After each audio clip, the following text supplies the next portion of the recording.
Beleza, vamos lá, bom dia, né? Boa tarde ou boa noite, depende da hora que você for ver o vídeo. Esse momento é importante, porque afinal de contas a gente está mandando atividade para vocês, só que tem muito tempo que eu não falo com vocês, certo? E querendo ou não, foi uma coisa muito inesperada, então as escolas elas estão se adaptando e fazendo em cima daquilo que cada uma tem, e gravando vídeo, e mandando atividades. Agora, o mais importante é não perder a rotina de estudo, certo? Eu fiz aqui um quadrinho, isso aqui é matéria nova, né?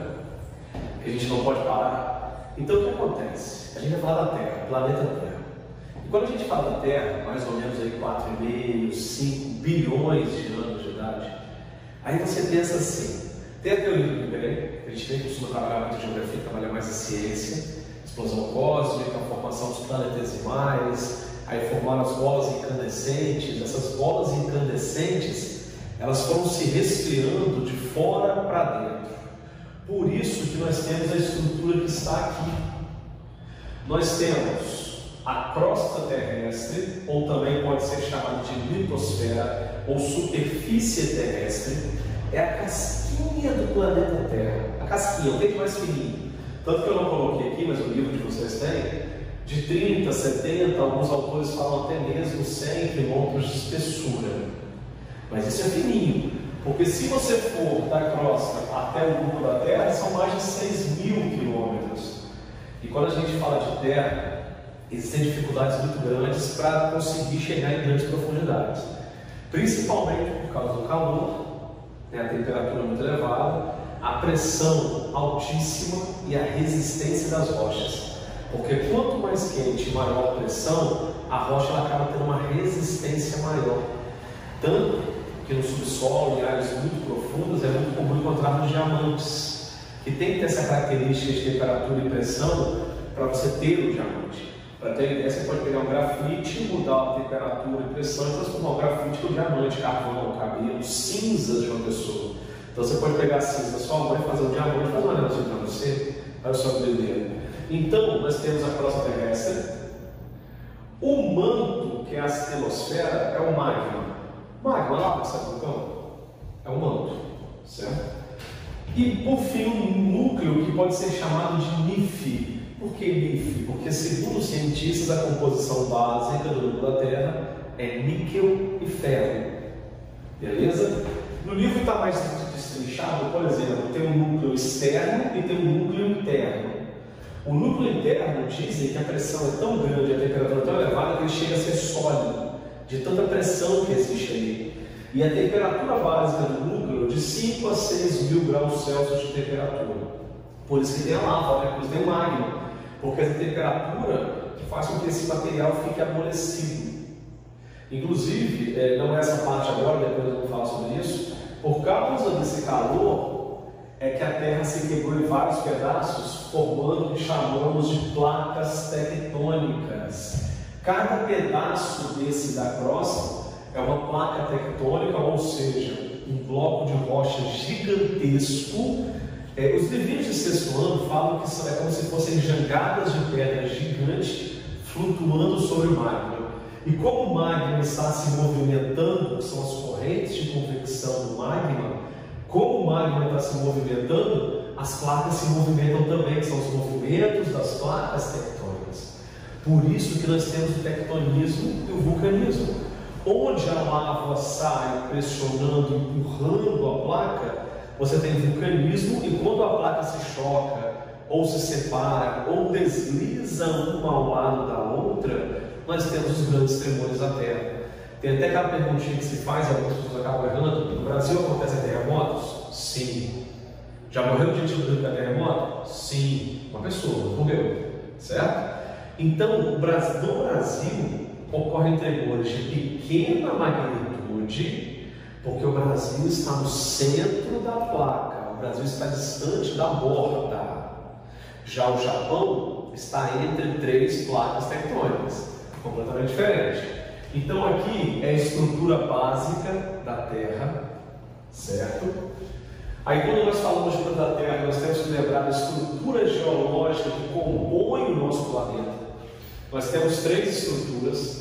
os escudos cristalinos ou os cráteros, que são de origem muito antiga, lá da era pré-cambriana, bilhões de anos atrás, geralmente de origem magmática, os terrenos cristalinos, as bacias sedimentares. É interessante o seguinte: mais ou menos 65, 66% do território brasileiro é formado por bacias sedimentares e 34, 35% formado por escudos cristalinos. As bacias sedimentares, ou propriamente sedimentares, vêm de sedimentos. Os sedimentos são partículas, pedaços, restos, resíduos. Quer ver um detalhe? O Brasil é um país que tem como relevo predominante os planaltos.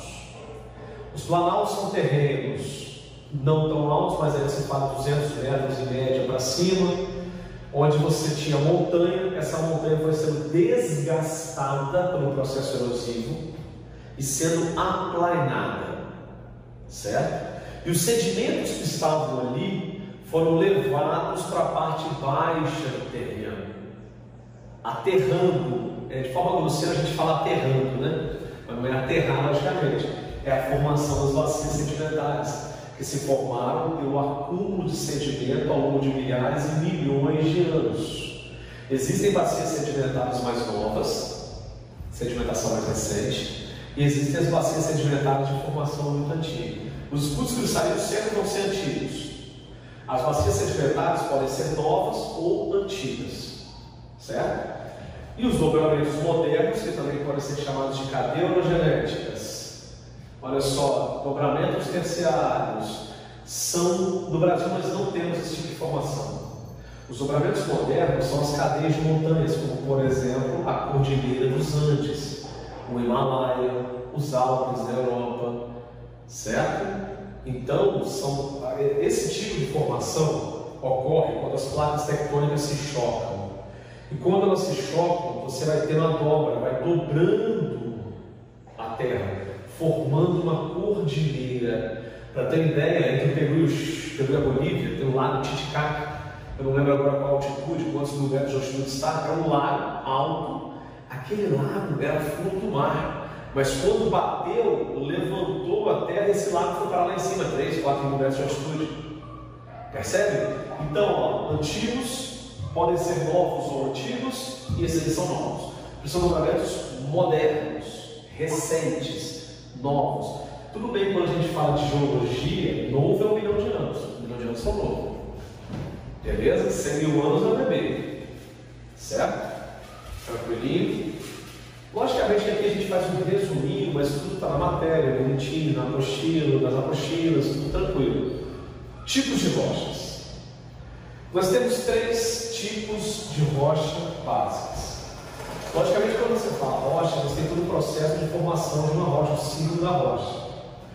Você tem decomposição, abrasão, os sedimentos vão se acumulando e formando um tipo de rocha e por aí vai. Nós temos, olha só, as rochas magmáticas ou ígneas. A palavra ígnea vem do latim ignis, que é fogo, lava, magmática. As rochas magmáticas podem ser divididas em duas: as intrusivas, que se formam no subsolo, e as extrusivas, que se formam aqui na superfície. Aqui, como é menos quente que lá embaixo, o magma aqui vai se solidificar mais rápido. O granito é uma rocha magmática extrusiva, intrusiva, perdão. Já o basalto é uma rocha magmática extrusiva. As rochas sedimentares, que o próprio nome também já diz, sedimentares. Os sedimentos, eles vão se acumulando, cimentando naturalmente, formando uma rocha, tipo arenito, que é uma rocha que está muito em praia, que é de areia. Gente, areia são sedimentos, né? E a metamórfica, a letra ficou aqui embaixo, hein? Metamórfica vem de metamorfose, transformação. Você tem uma rocha, você tem um calcário. Aí você tem mudanças de temperatura e pressão, transformando esse calcário em mármore. Então você tem uma rocha, você tem um granito, se transforma em gneiss. É outro tipo de rocha, são 2 rochas diferentes. Tem uma mesma origem, porém apresentam momentos diferentes. Vamos lá, continuando então aqui, galera, olha só, relevo. Eu não coloquei aqui no quadro, mas nós temos alguns tipos de relevo básico. Montanhas, planaltos, planícies, depressões, esses são os principais, mas existem outros. As montanhas são as maiores elevações que existem na superfície terrestre. Os autores trabalham com a ideia de que para ser uma montanha tem que ter mais de 3.000 metros de altitude. Se for levar em consideração esse conceito, no Brasil não existem montanhas. Isso é interessante pensar, porque o maior pico brasileiro, o pico da Neblina, tem 2.800 e poucos metros de altitude, não chega a 3.000 metros. Então não se inclui uma montanha, é um pico. Os planaltos são áreas ligeiramente aplainadas e que sofreram um processo erosivo. As planícies são áreas baixas, planas, que sofreram um processo de deposição de sedimentos. Inclusive, então, tem que sempre lembrar isso. Planalto, erosão, planície, deposição de sedimentos. Beleza? As depressões, a gente até brinca quando fala sobre isso, né? Depressão que está para baixo, né? Mas é sério no relevo. Depressão é quando a área é mais baixa que os terrenos ao seu redor, os terrenos vizinhos. Nós temos dois tipos de depressões: a depressão absoluta, que está abaixo do nível do mar, e a depressão relativa, que está acima do nível do mar. Boa parte da Holanda é uma depressão absoluta, mas o litoral holandês está acima do nível do mar, então a água não passa. É interessante isso, a gente fala, isso é legal, né? Bacana. Então, vamos lá. Quando a gente fala de relevo, nós temos os agentes que formam o relevo, que são os agentes endógenos, dentro, exo, fora. Os agentes endógenos são aqueles que acontecem dentro da Terra e que promovem a construção do relevo. Aí eu coloquei para vocês aqui, ó, tectonismo e vulcanismo. As placas se chocam. Você tem a formação de montanhas, tectonismo, vulcão em erupção, você cria relevo. Só que depois do relevo criado, esse relevo ele tem que ser modificado, transformado. Aí que nós temos, isso aqui não parece um X, não, mas é um X, tá? Agentes exógenos. Exo, fora. Então os agentes exógenos são aqueles que ocorrem na superfície terrestre e que modelam o relevo, dão a forma do relevo. Existem muitas montanhas, o Frade e a Freira, Pedras dos Dois Olhos, que têm formatos, né, diferentes, e isso tem a ver com o processo de erosão e de intemperismo. Erosão e intemperismo. Nós temos os tipos de erosão. Gente, erosão, na verdade, é quando você tem a erosão é quando você tem um transporte de sedimentos. E para vocês que assistirem essa aula, falou em agentes de erosão, o principal agente erosivo é a água. Água. Quer ver? O único desses aqui que não é água é erosão eólica, é vento. Todo o restante é água. Fluvial, de rios. Pluvial, de chuva. Marítimo, mar. Nival, derretimento de neve, que é água, gelo, neve. Então o único agente erosivo aqui, que não é água, é o vento.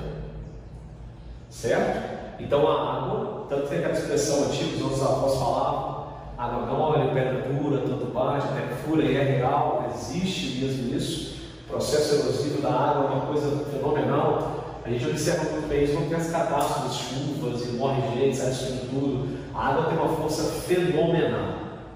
E além dos tipos de erosão, nós temos os tipos de intemperismos. Na verdade, o intemperismo é um processo erosivo que ocorre na rocha. Aí nós temos que pensar como fisicamente uma rocha pode ser desgastada, como quimicamente uma rocha pode ser desgastada e como biologicamente uma rocha pode ser desgastada. Fisicamente, aí nós temos a questão da dilatação. Vocês estudam isso em física, dilatação. Aumenta a temperatura, a rocha aumenta. Diminui a temperatura, a rocha diminui. Então, nesse processo, aumentar e diminuir, a rocha vai se quebrando e ela vai se decompondo. Intemperismo físico.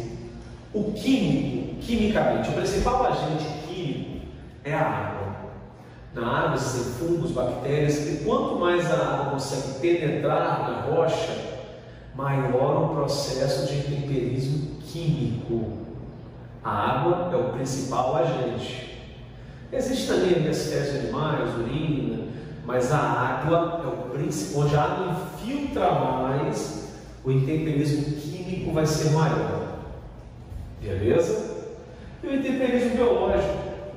Biologicamente, a gente tem raízes de vegetais, e a gente sabe o poder de uma raiz de uma calçada. Imagina uma montanha, aquelas raízes que vão entrando, penetrando e forçando e vão quebrando sim rocha e os animais das montanhas. Se todo animalzinho andar no mesmo caminho, vai fazer uma trilha no chão. Essa trilha que ficou marcada é um processo de desgaste da rocha. Entenderam? Biologicamente, você dentro do cabrito da montanha, aquelas patas do cabrito que se adaptam e vão subindo uma montanha, aquela pata do cabrito na pedra vai provocando desgaste na pedra, o intemperismo biológico. Galera, olha só. Aqui, logicamente, que a gente resume de uma forma um pouco mais rápida, né? Mas assim, aquilo que a gente fala sempre, nesse momento a gente está se adaptando.